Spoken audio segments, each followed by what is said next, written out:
fanaaniinta Soomaaliyeed ee ku dhaqan magaalada Dubai iyo qaar kale oo ka kala yimid qaaradaha adduunka ayaa waxay tacsiyo tiiraanyo leh u direen guud ahaan ummadda Soomaaliyeed gaar ahaan eheladii iyo qaraabadii uu ka geeriyooday Allaha u naxariistay fanaanka weyn ee ummadda Soomaaliyeed marxuun Maxamed Axmed Kuluc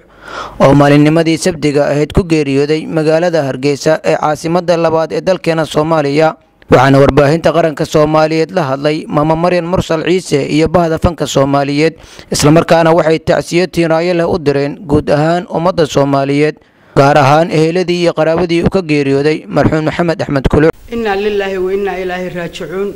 waxaan halkaan caawita uga tacsiyeenaynaa walaalkeen Maxamed Axmed Kuluc oo ku geeriyooday magaalada Hargeysa annaga oo Dubai joogna ayaa naloo soo sheegay tacsidaas aad naxdinta iyo murugada u leh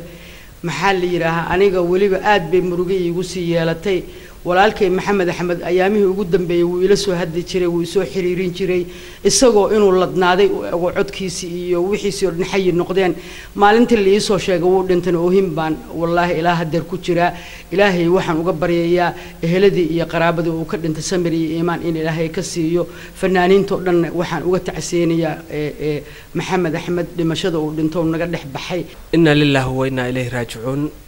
waan u tacsiyeenayaa fanaankeena weynaa ee qaaliga ahaa ee aabayaasha Soomaaliyeed ee fanka kamid ahaa Maxamed Axmed Kuluc aad iyo aad baan uga tiraayay haddaanu nahay bahda fanaaniinta ee Imaaraadka dhamaantaya waxaanu leenahay inna lillahi wa inna ilayhi raaji'uun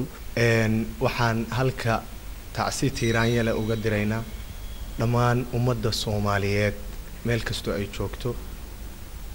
gaar ahaan bahda fanka iyo suugaanta geerida naxdinta leh ee ku timi fanaanka weynaa Maxamed Axmed Kuluc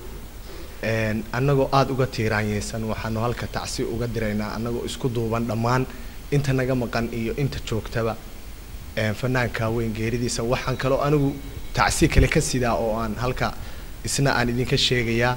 abwaankii weynaa ee Qamaan Cabdiwaaxid oo na soo gaari waayay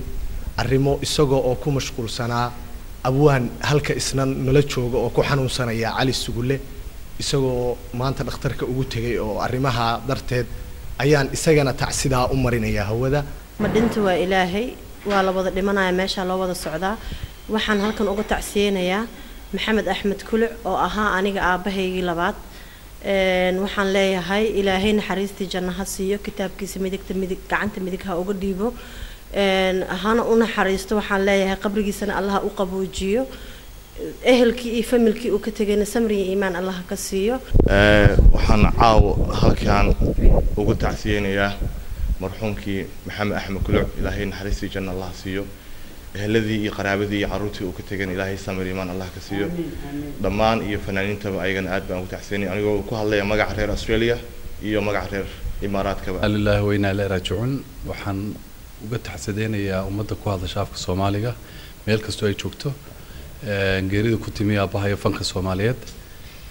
ilaahay ha u naxariisto waxaan ilaahay uga baryaa in ilaahay naxariista janno siiyo ka waraabiyo ubadkiisina sabri iimaan iyo annagoo dhanba ilaahay ka siiyo annagana waxaan ilaahay uga baryaynaa in ilaahay uu naga aqbalo ducada inteeda soo fanaanana isugu nimi ilaahayna qabriga ha waasiyo inna lillahi aad iyo aad baad maasantiin runtii waa geeri naxdin leh aad baan uga naxnay laakiin qadarkii ilaahay baa yimi Allaha u naxariistay waxa maalinnimadii Sabtida ku geeriyooday magaalada Hargeysa fanaanka weyn ee Soomaaliyeed Maxamed Axmed Kuluc oo aas qaran lagu sameeyay magaalada Hargeysa ee caasimadda labaad ee dalka Soomaaliya Cabduqaadir Axmed Sheekh telefishinka qaranka Soomaaliyeed Dubai